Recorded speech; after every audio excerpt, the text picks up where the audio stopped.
Добър ден, драги колеги и приятели и участници на шестата биенална конференция на мрежата на евалуатори на Западен Балкан. Моето име е Liljana Alceva и аз съм член и основач на Македонската мрежа на евалуатори, воедно член и на управниот одбор на МЕН. И во оваа прилика би сакала да го споделам моето искуство со партиципативната евалуација како една од методите која што најчесто се користи во граѓанскиот сектор или во развојните проекти. Целото мое досегашно искуство е во граѓанскиот сектор, така што би сакала да го споделам тоа искуство со вас. Презентацијата во интерес на тоа што ќе се користи различна терминологија и за да биде подостапна за сите, ќе ја направам на англиски јазик. The challenges in performing participatory evaluation of development project is the title of my presentation. In this presentation or in this work, you can see more about the participatory evaluation, different opinions, what is the value of participatory evaluation in nowadays world, what is the perception about participatory evaluation of my colleagues from Macedonia, and some comparison about the participatory evaluation in 2000 or 90s and the participatory evaluation that are implementing now, and how outside opportunities and threats and internal strengths and weaknesses of participatory evaluation are contributing to its effectiveness. So very briefly about the differences between conventional and participatory evaluation. As the name says itself, participatory evaluation is more about the community, is more about the self-evaluation, is more about the simple methods that the people can easily accept. It's more about the participation, involvement, sharing at empowering people to initiate, to start, to control, to monitor. So it's something that differs from the conventional evaluation, which is more about the revision, more about audit, more about how the effective and efficient ways of achievement the project results. So in Macedonia, in the recent 20-25 years, all donors and all implementers are forcing the participatory evaluation as one of the model for better assessment of the civil society sector. So here the model of participatory evaluation, especially the findings, conclusions, and advices, were more focused to the change that needs to be done either in the organization or in the sector, or about the learning. So monitoring, evaluation, and learning were one of the key elements that are already included in many organizational systems. And it's about evidence-based decision. So once we assess what our beneficiaries are needed, what were the challenges, what were the constraints of the implementer, and what are the aims of the donor, then we can do some decisions that are based on evidence and can contribute to better results of the development project. For this work, I did a small survey among my colleagues in Macedonia, and some of the colleagues answered the questions that were very simple, but still show me some interesting facts and motivate me to go deeper in the participatory evaluation performance. So most of the colleagues who answered the questions were the more than 10 years in the sector. Also, they were when they participated in the evaluation, their role was implementer of project or programs. So interesting results were found about the question, the value of the recommendations from the participatory evaluation. Most of the respondents thinks that the recommendations were useful, but only one thinks that the recommendations were fully applicable. This shows for me that the recommendations are useful in general, but when you go to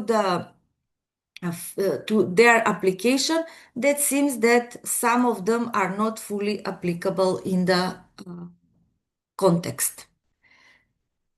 Most of the colleagues feel quite eager to talk and discuss about during the participatory evaluation, but also some of them feel very neutral or feel slight uncomfortable when they were doing these discussions and conversations during the participatory evaluation. In the essence of the participatory evaluation, there is a discussion, sharing, and exchanging. So it's strange when we have that model in practice and the people are hesitant to exchange fully their ideas and their comments and share their experiences. How the participatory evaluation can be utilized or the effects of participatory evaluation. Some of the colleagues says that the whole experience was useful, very useful, or should be done whenever is needed. But sometimes I have a feeling in the interviews that the participatory evaluation sometimes is due to obligation rather than real motivation to do something for better achievements or for as a learning element. Uh, this slide shows what are the most common challenges in participatory evaluation, and you can see that evaluation is a formality or waste of time. The most of the respondents says or thinks that participatory evaluation sometimes is a formality rather than being some learning point, some change drive, or other motivation for do something better in your project. When in the survey was trying to assess what is the real effects of participatory evaluation, there were five different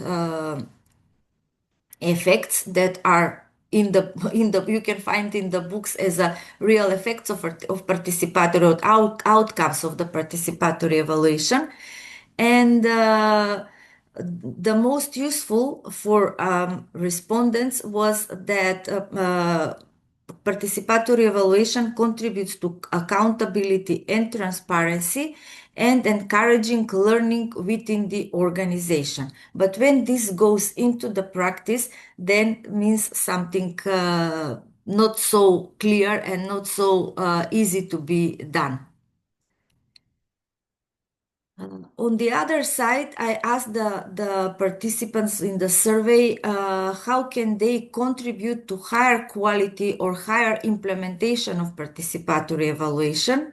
And the majority of respondents says that they can contribute to the higher quality of participatory evaluation with the higher level of implementation of the recommendation in practice, which is in contrary with what was said in the before questions.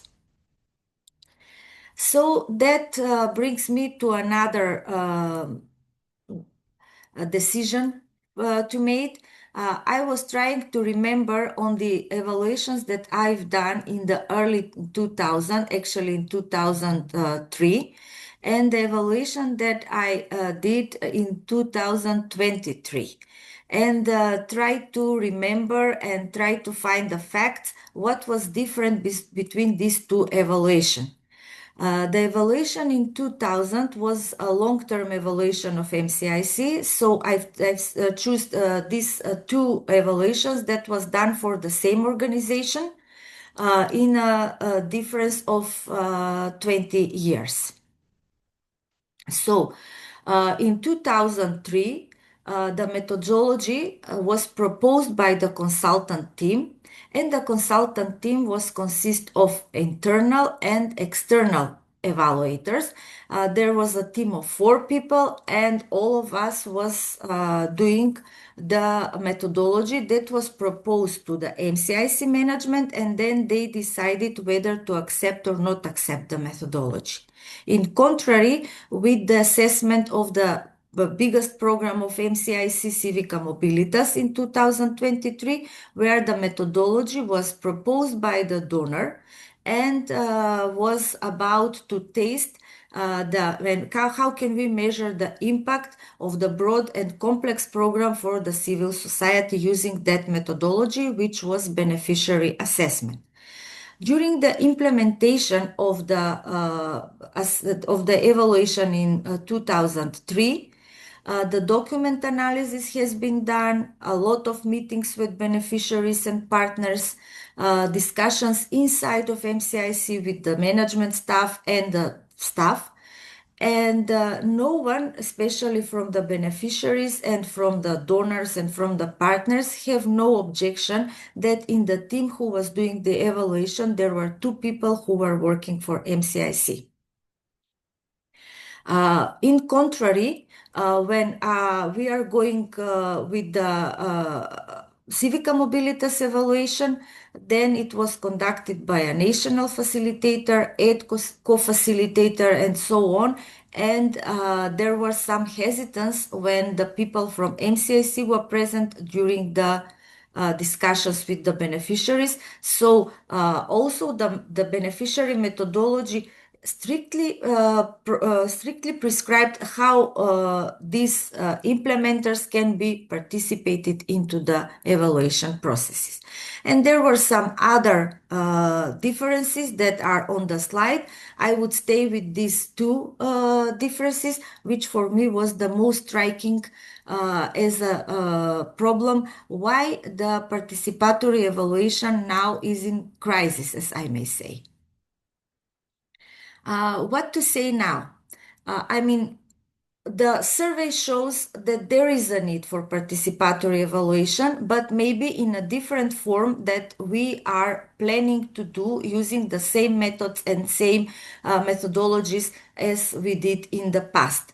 But also, I would like to point it out that in the outside context, in the external context, there are a lot of changes that are influencing not only our work, but the work how we are evaluating our achievements.